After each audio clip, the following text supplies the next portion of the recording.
1. In the 90s, I was a hitchhiker.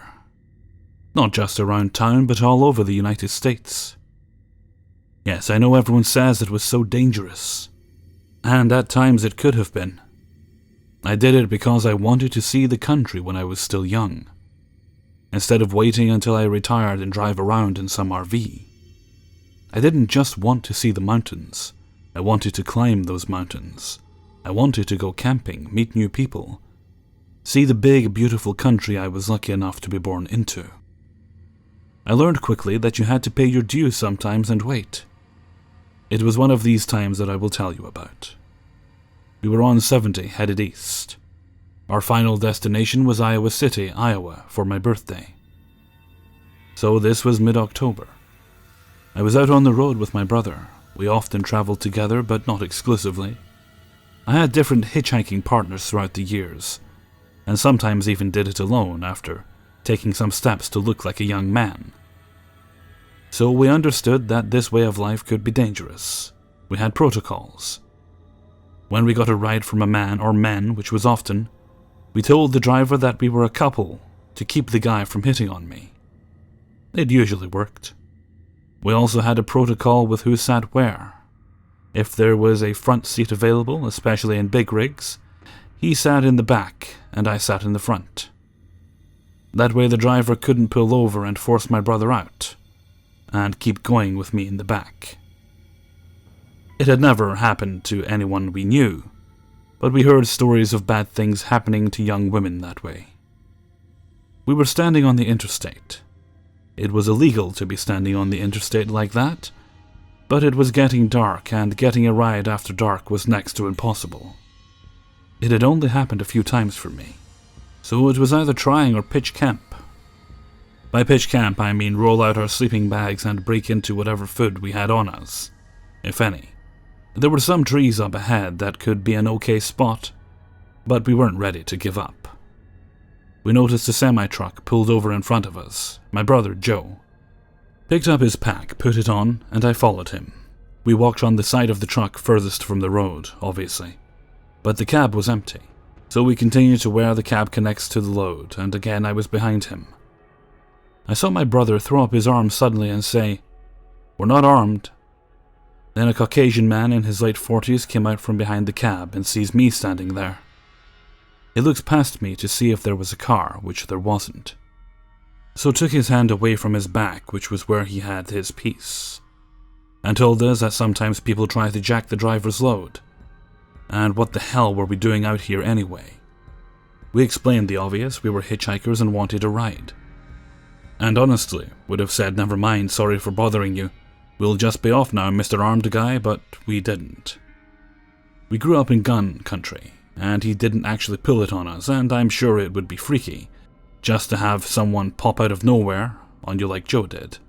There was just something sketchy about him beyond that, but I couldn't put my finger on it. He was willing to take us, and so we got in.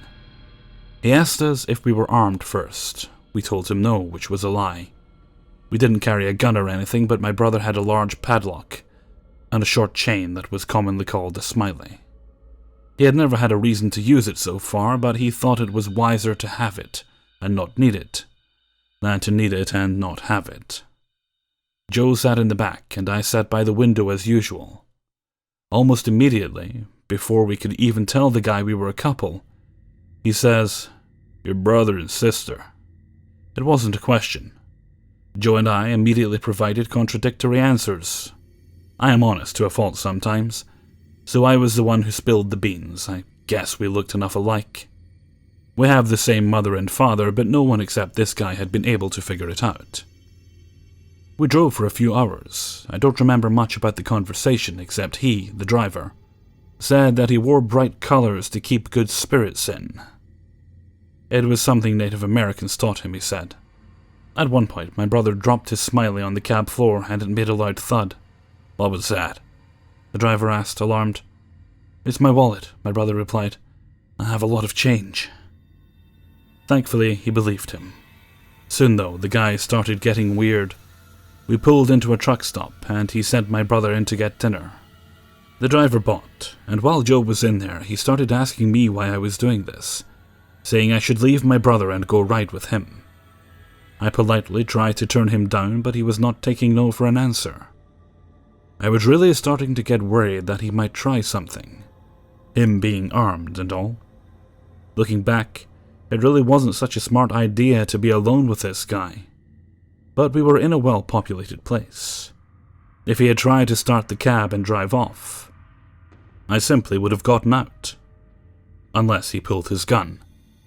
Yeah, not the brightest move, I guess, but we were really hungry, and hunger can make you make bad decisions. So this guy is getting creepy about me leaving with him, insistent even, and in my mind, I am thinking, yeah right, like I'm going to ditch my closest relative to go off with you, creepo. I didn't say it, however. And then Joe gets back, right as I'm about to get out myself with our gear. I don't know why some men think that persistently hitting on someone betters their odds. Maybe it does with a certain type of woman, but I'm pretty sure it's not the kind that hitchhikes. Joe sits in the back again, the light is turned on, and we begin to eat. I think at one point the driver said he'd take us farther the next day, but we'd have to find a place to sleep. Well, I was 100% on that and finding another ride, but I wasn't going to tell him that. What happened next made the guy change his mind very suddenly. Joe's smiley had fallen out of his pocket again, but this time the driver saw it. His jaw dropped when he realized what it was, and what it could have been used for. Just like his gun, only neither were. Because when all was said and done, none of us wanted to hurt anyone. Just stop ourselves from getting hurt. That didn't stop the guy from being a creep though, and I took that moment to excuse ourselves and get the hell out of that semi. He did not follow. 2. I've lived in a small desert town my whole life, and nothing too bizarre or creepy has ever happened to me. Although I am still quite young, so that could change. But my family has been living here long before I was even born, so they had quite a few frightening encounters, like the two I'm about to share. My grandma used to work at a Wendy's that was quite far away from her home, the next town over actually. And since she didn't know how to drive, my uncle would pick her up around 1 or 2 a.m. when her shift ended. So you could take 2 ways to the next town. You could take the busy highway or go down another road that was long, surrounded by the desert and its hills, and at the very top of one of the hills was the dump. So, as any other night, my uncle came and picked up my grandma, and took the long hilly road to get home. The road was incredibly dark and desolate. The only light coming from my uncle's car headlights, and streetlights illuminating the road, up the hill towards the dump. But as they got closer and closer towards the road that led up to the dump, they noticed something going up the hill, a person. They must have thought, weird. Who the hell decides to take a hike at 2 a.m. in a place like this? The closer they got, they noticed this person was not a casual-looking person, but an old man, wearing a blue hospital gown, slowly making his way up the hill. The closest hospital was 10 miles away. The hell was he doing here? The man didn't even look back at the car, so he must not have been looking for a ride anywhere. Neither of them said anything, knowing if they said something they'd get even more creeped out than they already were. Not until they were in the driveway of their home did they speak. "Mom, did you see him too?" my uncle asked. "Yes, I did," my grandma answered. They've never heard or seen anything about that man ever again. The second story is from a family friend, taking place after my grandma and uncle's encounter. Our family friend was at a party in our town, and her husband had gotten drunk, so he was unable to drive. She was only just learning to drive, so she didn't want to take the crowded highway. So instead, she took the same barren road my uncle and grandma took to get home. On the night they saw him, she was driving normally, her husband in the passenger seat, and their baby girl in the car seat in the back. She looked at the rearview mirror wanting to check on her baby, and to her horror she saw a dark, ominous figure, slightly hunched, so she was unable to see its face. It was sitting right next to her baby. She didn't do or say anything, fearing what would happen if she did. She kept on driving down the road, constantly looking back at the figure through her rearview mirror. Not until she made it to the brightly lit town did the figure disappear. She was so scared by this, but when she told her husband, who was known to be quite jealous, he yelled at her and even hit her, saying she must have had someone else in the car. I don't know if these two incidents are related somehow, but many other family friends claim to have had scary experiences at that same road as well, although I have yet to hear them all. I live about 5 minutes away from this road, and hearing these stories makes me want to nope the fuck out of here. 3. After a couple years spent in college, I decided to leave school. I had been living in a house with 6 of my friends, so I decided to stay with them another year and get a job. It ended up being somewhat of a mistake.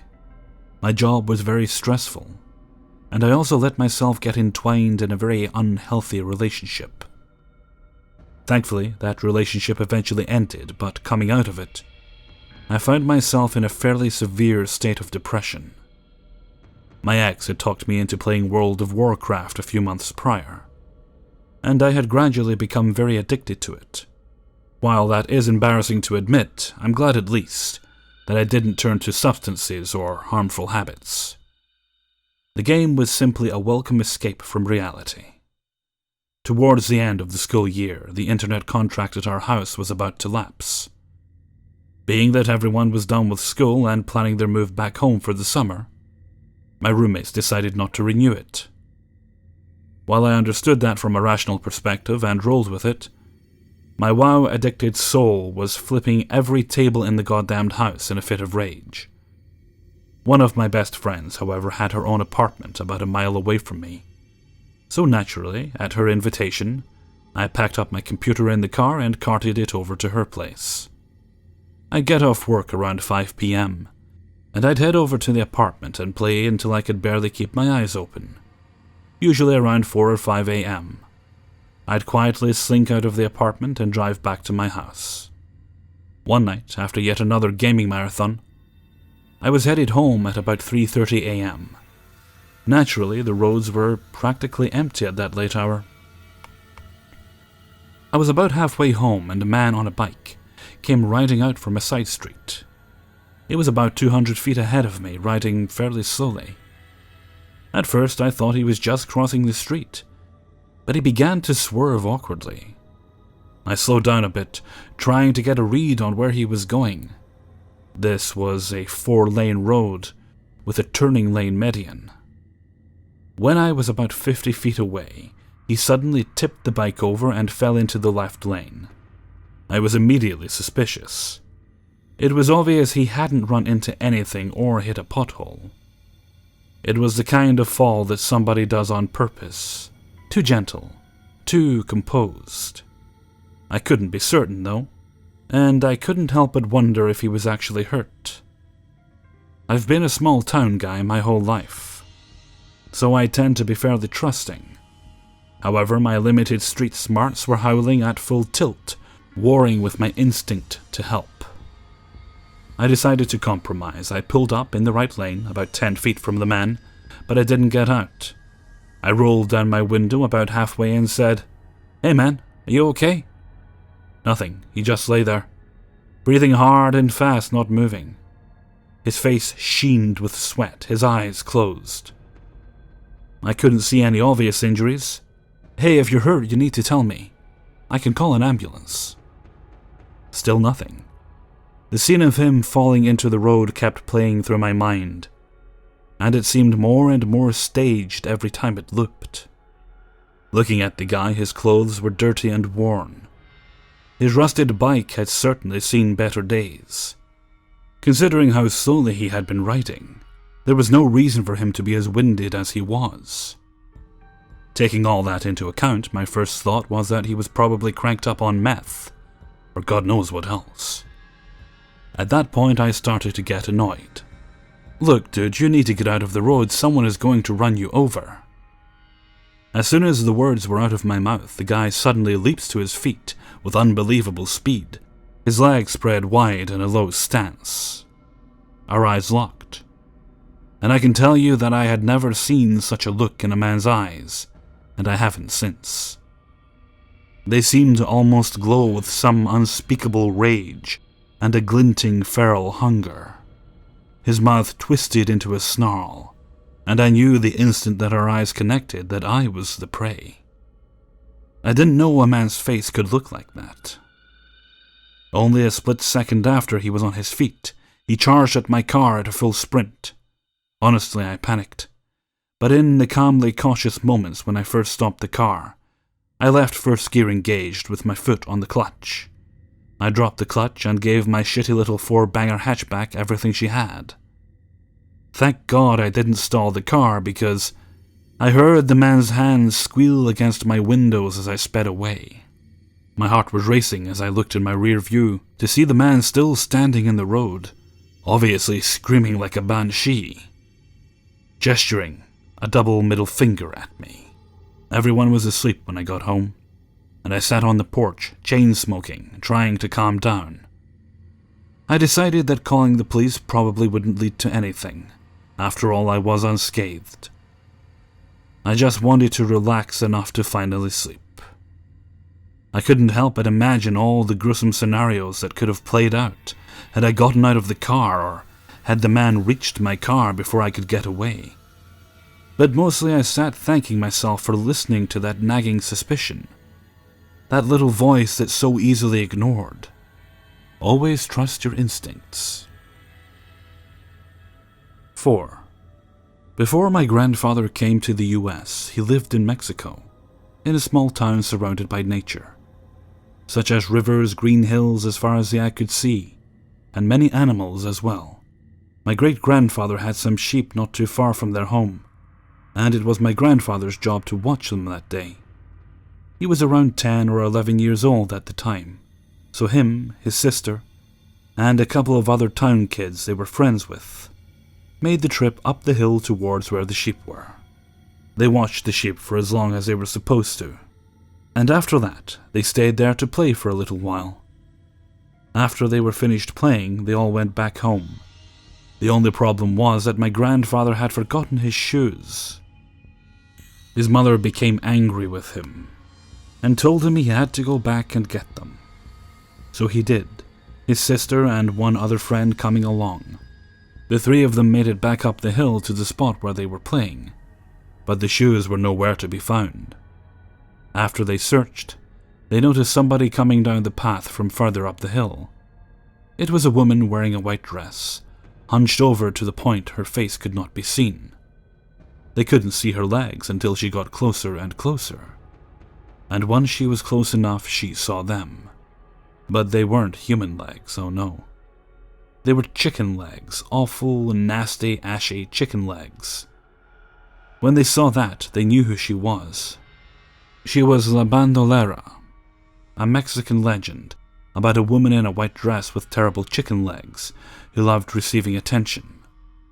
They bolted, running home as fast as they could. Once they were in the safety of their home, my grandfather told his mother what they had seen, and she never made him go back up that hill again. This story belongs to my mother, who allowed me to share it. Back when she was a little girl and still lived in Mexico, her family had a pig pen, and every day it was a man of the family's job to watch over it during the night time. It was usually watched by a couple of her uncles, her father, and some cousins, each of them taking turns every night. But one day one of the men could not watch over the pig pen, so he asked my great-aunt to fill in for him, and she agreed, bringing along my mother, who was around 4 at the time for whatever reason. My mother says she doesn't know why another man couldn't have done it instead of my great-aunt.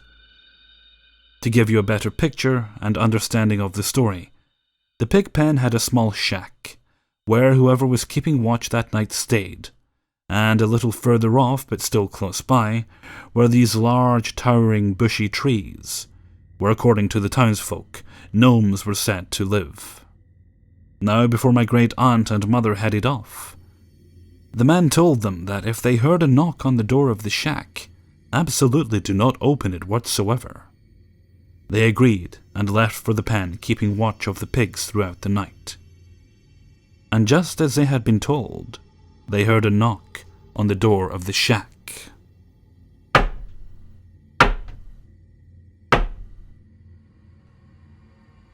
Of course, they didn't open it. They simply huddled in the corner of the shack, holding each other until the sun rose. It gives me chills to think about what could have happened if they had opened the door. The stories like this make me glad my mother had me after she moved to the US. 5. When I was about 30, my dad was in the hospital, and it looked like he was not going to get out. He had several complications: dialysis, a tracheotomy. He had a stroke before going in. I was living in California and he was in Pittsburgh with my brother, in a downstairs part of a house in Squirrel Hill, converted into a 2-bedroom apartment with a small kitchen and a bathroom. It was originally a large living room and dining room, with those kind of doors that come out of the walls in the middle, but don't do much to block out the sound. The landlord did not live there, but he sometimes stopped by. The upstairs needed a key to get into it, so that was 2 locks you had to turn before getting up there. The front door and that one. So one night, I am alone in the apartment as my brother was sleeping at his girlfriend's. I was trying to sleep. My cat Noodle was there with me, but she was nowhere to be seen. It was eerily quiet right before the footsteps started. I didn't hear anyone come in the front door, and wondered if it was the owner. I didn't hear any steps on the wooden porch. I didn't hear anything but those steps very suddenly, and I was sure I was alone in the home after my brother left. The doors were locked, so I would have heard someone come in. I am certain of it. I could hear them going back and forth at a steady pace. Heavy steps like from a large person or someone trying to be heard. It must have been going on for 20 minutes or more before it stopped. I don't have to tell you that I was frightened. I have weird things happening to me often, but not like this. Usually I hear things or see movement out of the corner of my eye, and nothing is there. But when I say I hear things, I don't mean like this. And I couldn't rule out completely that it wasn't Pete, the landlord. That is, until I saw the orb. I just lay there in the bed looking at the ceiling when the orb appeared in the middle of the room. It started slowly, so slowly that I was not sure that I was seeing it. Soon it was bright blue and huge, just hanging in the middle of the room. I didn't feel any malice, just that it wanted attention. It got to be about 2 feet across, and I wish I could say I felt peaceful as I looked at it, but I did not. My heart was racing, and it was beautiful, and I was still terribly frightened. Slowly it faded away, and almost as soon as it did, the footsteps started again. Downstairs this time, from the front door to the back door right outside my room. I can't be certain about the length of time it continued. I just heard them back and forth, back and forth. Heavy, just like the ones upstairs. When the sun started to come up, they stopped, and I was finally able to drift off eventually. When my brother got home, I told him there was quite a party while he was away. He asked me what I meant, and I told him what happened. I asked him had anything like that happened to him. He said it had not, but he did say that the upstairs was packed with boxes, as the owner of the home was a hoarder. He said it'd been up there, and it's not possible to move freely upstairs. He then went on to say that the landlord had told him that his mother and his baby brother had passed on in the house. Or not, I do not know, and so I surmise I got a visit from them both. I think he was the orb and Mildred, the mother, was the pacer. I don't know why they wanted my attention so badly, and never come out when my brother was there. Soon after, I moved in with my boyfriend. I wish those souls all the best. Hey everyone, Hellfreezer here, and thank you very much for listening to 5 True Scary Subscriber Stories, episode 40. Thanks very much to everyone who sent a story in this episode. If you'd like to send a story in yourself, then please send it over to kingofthecities@gmail.com or googlemail.com. You can also find the email address in the description of every video. Now, I'd just like to say that a fellow narrator, a fellow YouTuber, Creeps McPasta, has had a bit of misfortune recently. Their house was broken into, and much was taken, including, I believe, all their equipment, what they need for making videos. So, as a result of that, a GoFundMe page has been set up. I'm not personally involved with it, I just wanted to give it a shout out. So I will include a link to the GoFundMe page, but it's doing very well, and hopefully that will help get Creeps back up and running and help him through what is a very difficult time.